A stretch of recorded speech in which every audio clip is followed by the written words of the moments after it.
Hello! Hello, Papa Jack. Good morning! Ang arty mo sa Papa Jack mo, ha? Ang arty doon. Medyo naibigan ko May yung... bumara lang sa lalamunan. Medyo naibigan ko yung pagkakasabi. Isa pa nga, hello! Hello, Papa Jack. Arty nga, may kinabukasan sa arty. Anong pangalan? Me po. May. Hindi pinag-isipan. Yeah. Ano ba yan? Ilan taon na si May? 26 po. Bata pa. Nakakatuwa. May mga 20s na nakakakilala sa akin. Ha? Asan ngayon si May? Sa bahay lang po. Sana anong lugar, di ba? Ay, sorry. Cavite. Cavite. Saan sa Cavite? Sa News. Ano gate number nyo? sorry. Papuntang census na ako. Ha? Anyways, anong ginagawa sa buhay ni May? VA po. VA. Kaya pala, ano? Si May 26 na. Tama. Naka-duty ka ngayon? Apo. Okay lang na nagkakwentuhan tayo ba naka-duty ka? Apo, hindi naman ako on call. Like, lang, paperwork lang po. Okay. Kaisawa ka na, May? Married na po. Meron. Got married last February po. Kita niyo yan, mga kaibigan. Iba talaga yung accent nito si May, ano? We just got married. Hindi siya maarte, maganda pakinggan. We just got married. Ang galing. Ulitin natin yun, ha? Ulitin natin yun. Hindi, uulitin natin. Sige. May asawa na si May? Meron po. Just got married po last February. Diba? Panis. Hello po sa mga walang ka-accent. Hello sa inyo. Wala kayong ka-accent. Papa Jack, pinaglalaroan ako. Sko? Pinaglalaroan. February you got married. How long were you together before you got married? 2 years po. 2 years. How long before you got engaged? How many years were you together? Same year lang po like mabilis lang. Wala yung masyadong romantic proposal. Bakit? Ganun. Nabuntis ka? Yes po. Pero Anong that's ginawa not the reason ninyo? naman Anong behind ginawa that. ninyo? Okay. Ilan taon na anak niyo? Yes. Mag 1 month pa lang po. So, ibig Actually, mo... Papa Jack, tumawag na ako sa inyo 2 years ago. I might not remember. Yes po, regarding dun sa dating live-in partner ko for almost 7 years na. Okay. So now you are living a different life now. Yes, Okay. happy life. You're living now a happier life. That's good. What can I do for you, May? Yun lang, parang kailangan ko ng insight mo medyo, Papa Jack. Kasi parang nalulungkot lang ako kasi etong partner ko parang hindi siya perfect, yes. Kasi bago ko pumasok sa buhay niya, medyo magulo yung life niya. Like, there's ongoing a criminal case against him. And then, ayun, para sa, ang daming nagsasabi na bago ko pa siya pakasalan, bakit ko pa siya pinatulan, alam ko nang may ganun siyang problema. Give me context. Ano yun? Ano yung magulo yung buhay niya? How did you mean that? Ayun po, may ongoing criminal case po against sa kanya. What criminal case? About po sa ex niya. Like, sa dating ex niya, Vauci. Vauci. Okay. Okay na ngayon yan, tapos na yung kaso. Ongoing pa po. Nasa appeal pa.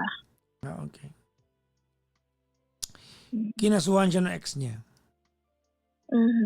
Bakit pa siya kinasuhan? Ako, pwede disclose yun dito. Oh, wag na, wag na. Papa Okay Jack. na, sige, wag na. Alright. Ayan, so, Alright, so go ahead. Why did you call me, by the way? Why are we talking ay tonight? na kasi parang sa akin, ayoko naiyak ako. Nakakaawa ko sa kanya kasi parang lahat ng tao tingin sa kanya na pwede siya magbago like that. Ano, mga tao. Na parang wala na siyang karapatan magbago. Na hindi siya deserve yung pakasalan kasi nga may ganyan siyang problema. Ganun. But Hindi. I'm sorry, but that's water under the bridge. You already married him. Ayun nga po, parang That at first hindi no, ko I'm naman sorry. bothered. That no Sorry. longer matters because you married him. Yes po. Like, parang nalulungkot lang ako sa side niya. No, Na ganun lagi wag sinasabi ka sa kanya. malulungkot. Because the most important impression and opinion that should matter is your opinion. Regardless of what the what the world tells you. You married the guy, you believed him, and that's all that's important.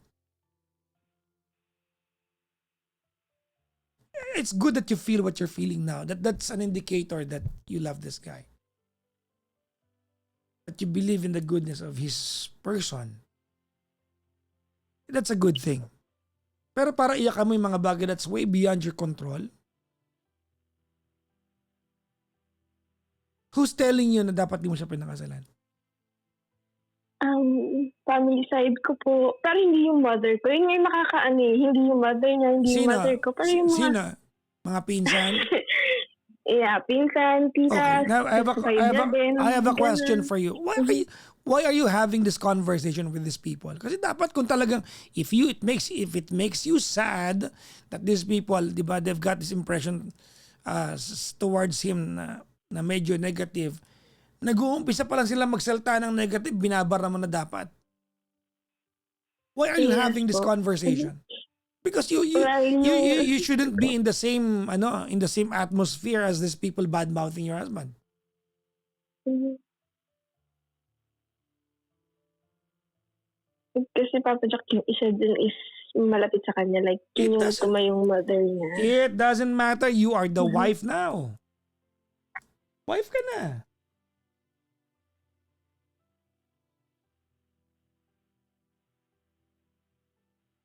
Yun nga po. Like, parang ang hirap kasi pakinggan na parang ako yung nasasakli para sa kanya.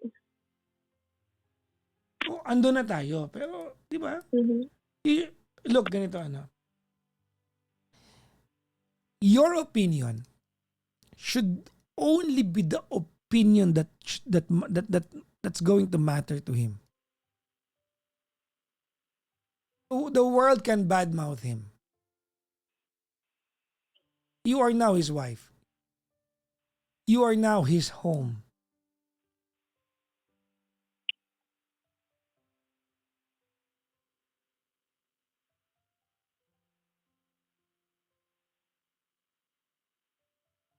And you shouldn't be in the same room when people are having this conversation. Don't tolerate it. Kung ganyan talaga yung nararamdaman mo.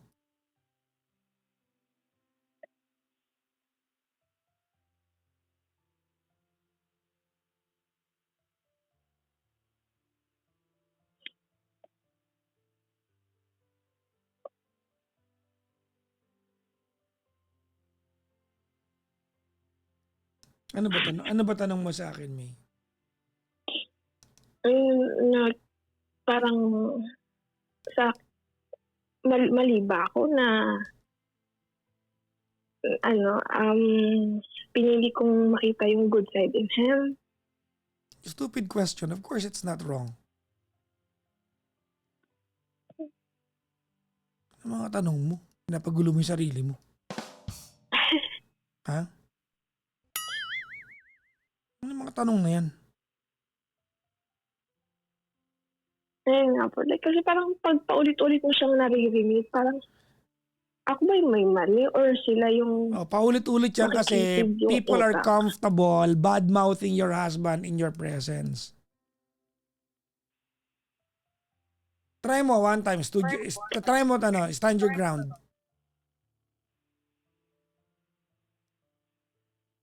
Hindi uulit yung mga yan.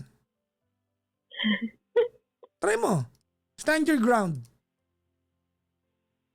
You have all the rights. You are the wife.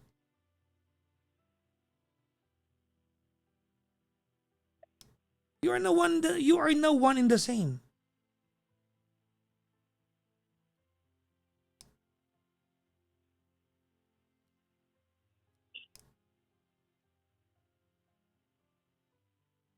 Hindi lang, Papa Jack. Gusto ko lang pagalitan mo ako. Hindi na, actually natutuwa ako sa'yo kasi your concern tonight will only come from a place of love, no? In your heart. Hindi mo mararamdaman yan kung hindi mo mahal yung asawa mo. That's a good thing. That's a wonderful thing. Ayun nga po, like, parang sa isip ko, nararamdaman ko ba to kasi I'm having second thoughts or Nako, ayan na tayo. iniisip ko lang siya. Are you having second thoughts? No po, like, parang sinasabi nila na ang tanga-tanga ko, mali ka, bakit ganyan yung ginawa mo?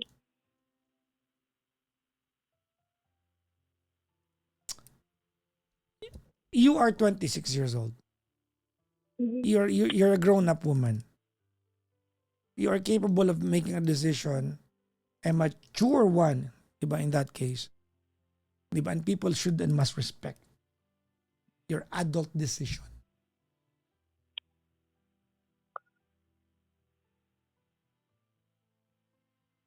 You should... Nakakatawa pa nga, Papa Jack. Even yung parents namin, hindi ganun magsalita sa amin together. Pero yung mga other relatives, even yung sa kanya na kilalang kilala siya, parang tinuturing na nga siyang anak. Tapos parang ang sakit lang pakinggan na lagi sasabihin na pinakasalan mo pa. Hindi, alam mo, doon ako tataka. Bakit umaabot sila sa puntong komportable silang sabihin yan? Because you do not make them feel that it's not okay that they talk about your husband while you are in their presence.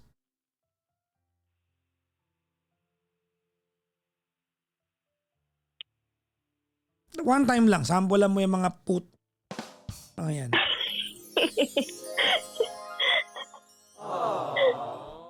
Sorry, nadulas. No? Sorry, akin. Masyado kasi ako mabait, Papa Jack, para patulan sila. No, it's not being salbahe no, pag pinatulan mo eh. You have to make them feel and you have to send the message across that they are not supposed to be comfortable bad-mouthing your husband in your presence. Hindi po pwede yun.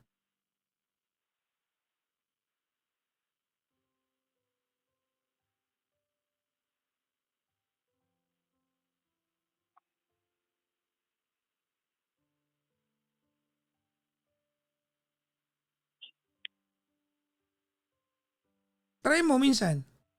Sabihin mo sa kanila, ano ang pakialam niya desisyon ko, mahal ko yung tao. Period. Kayo ba asawa? Anong pakialam nyo kung pinakasalan ko? Sabihin mo, ba't ba arat na arat kayo? Ako nga hindi bothered. Masaya nga ako. Bakit ba kayo hindi masaya? Pinakikialam mo ako ba mga lintik na buhay niya para may opinion kayo sa buhay namin wala na makikinalaman?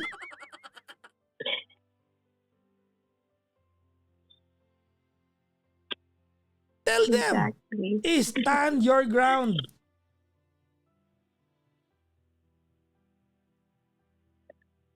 The only reason kung bakit ganyan magsalita yung mga yan ay dahil alam nila na tinotolerate mo.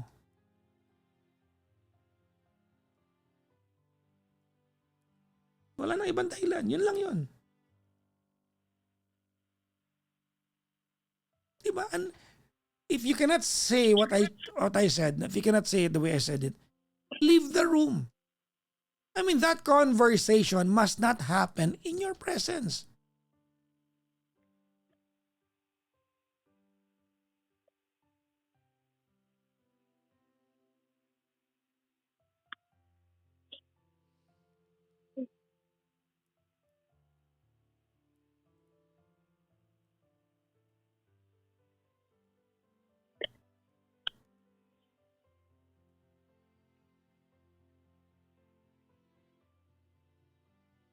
Itatry ko yan, Papa Jack.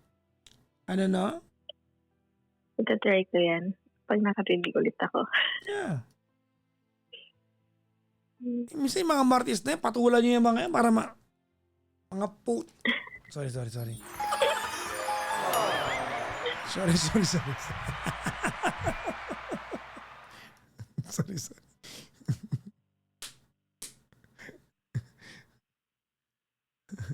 Ako wala makaganyan sa akin eh. Sa totoong buhay, wala makaganyan sa akin.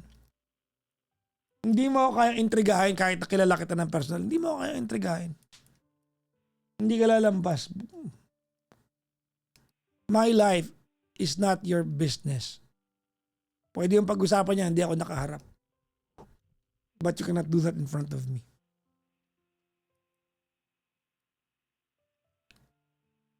Tsaka na kayo pwedeng, tsaka ako, moto ko yan, ma'am. No? Hindi naman nakikisali ako sa'yo, pero baka lang makapulutan mo na example.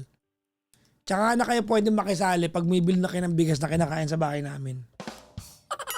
Ambag na kayo sa Meralco namin, pag yung tubig, pag meron, pwede na kayo mag-opinion. Diba? And even then, you cannot do it in front of me.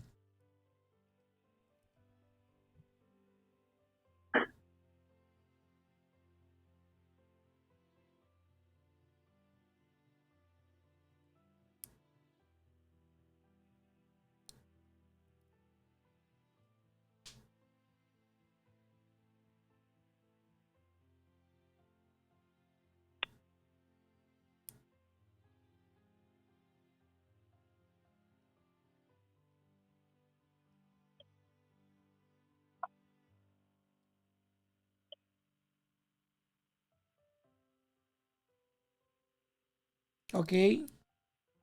Yes, Papa Jack. Anong mensahe mo sa asawa mo kung saan maririnig niya to? Nasa kwarto po siya sa nakikinig ata. Anong mensahe mo sa asawa mo?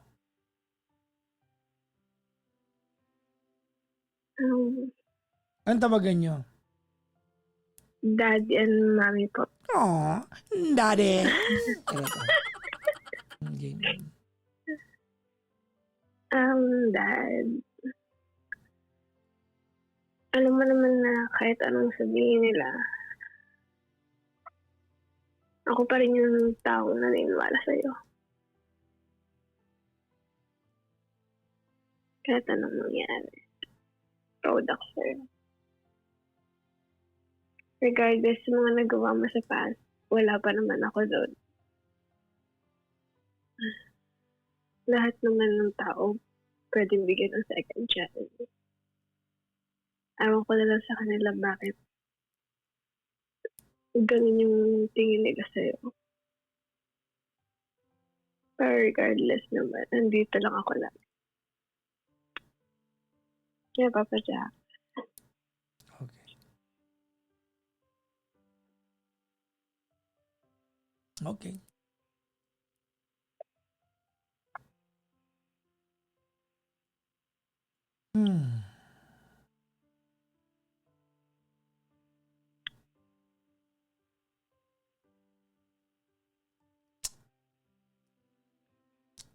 I hope that ano ba yung wish na to? No? Sana lahat, I hope that all men can find their own May. Diba? Someone who can look into your eyes and see your soul regardless of what the world think about you.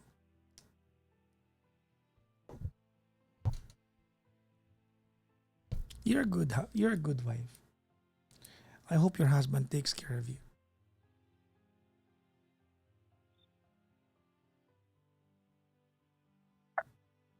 Thank you, Papa Jack.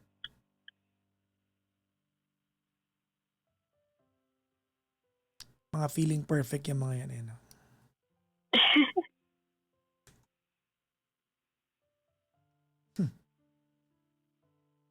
Anyways, ingat palagi ha. Thank you po. Ikaw din. Bye-bye po. Good morning. Bye-bye, Papa Jack. Good morning.